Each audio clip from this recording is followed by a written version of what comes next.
10% ముస్లిం బీసీలు కలిపారు. ఏ జాగిరా మీ తాత జాగిరా ఎట్లా కలుపుతారు బీసీల ముస్లింలను? ఏ బీసీ సంఘం ఒప్పుకున్నది? ఏమైనా బీసీ సంఘాలు ఇలా బీసీలకు అన్యాయం చేస్తారు. ఒక బీసీ సంఘం మాడతలేదు. అరే రాజశేఖర రెడ్డి ప్రభుత్వము 4% రిజర్వేషన్ ఇచ్చి ముస్లింలను బీసీలకు గుర్తిస్తే హైదరాబాద్ లో ఘోరమైన అన్యాయం జరిగింది హిందువులకి. ఇలా జిహెచ్ఎం ఎన్నికల్లో 30 మంది హిందువులైన బీసీలు గెలవాల్సిన స్థానాల్లో ఇలా ముస్లింస్ గెలిచి వాళ్ళ మీరు 10% రిజర్వేషన్ ఇచ్చి 10% ముస్లిం బీసీలు కలిపితే హిందువులు ఏ సర్పంచ్ గెలవాడు, బీసీలు ఒక్క కౌన్సిలర్ గెలవాడు, ఒక్క కార్పొరేటర్ గెలవాడు, ఒక్క జడ్పీసీ గెలవాడు. రాసి పెట్టుకోండి. అయిపోయి ఓట్లు ఒక్కది కేసుకుంటారు వాళ్ళు.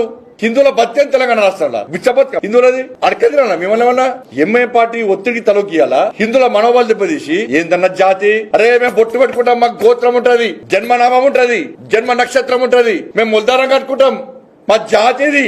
ఒక జాతికి ఇంకో జాతికి తేడా ఏందో గ్రహిస్తలేదు కాంగ్రెస్ పార్టీ ప్రభుత్వం. కేవలం ముస్లిం మైనార్టీల ఓటు బ్యాంక్ ద్వారా గెలవాలనుకుంటున్నది మన ప్రభుత్వం. స్థానిక సంస్థల ఎన్నికల్లో ఏమనే బీసీ సంఘాలకు అర్థం కాలే. మేము బీసీలు ఉత్తరిస్తాం, మాదే బీసీ సంఘం, మేం చెప్తాను బీసీలు ఓటేయాలనే సంఘాలు ఏడమైనాయి. ఇలా అగ్రవర్ణాలు ఉన్న కులాలు కూడా దీన్ని వ్యతిరేకిస్తున్నాయి. అరే గింత ఘోరమా? ముస్లిం బీసీలో గుర్తిస్తారా? బీసీలో కలుపుతారా? వాళ్ళకి ఈడబ్ల్యూఎస్ ఉన్నది, ఇప్పటికే మైనార్టీకి సంబంధించి అనేక బెనిఫిట్స్ వస్తున్నాయి వాళ్ళకు. మళ్ళా ఇప్పుడు బీసీలో కలుపుతున్నారు. వాళ్ళ ఇంత రాచరికమా? ఓవైసీ కుటుంబం, రేవంత్ రెడ్డి హిందూ వ్యతిరేక గ్యాంగ్, వీళ్ళిద్దరు కూర్చొని రాత్రిపూట ముచ్చట్లు పెట్టి ఇవాళ హిందువులను రాచి రంపాన పెట్టడమే లక్ష్యంగా చేసే కుట్ర.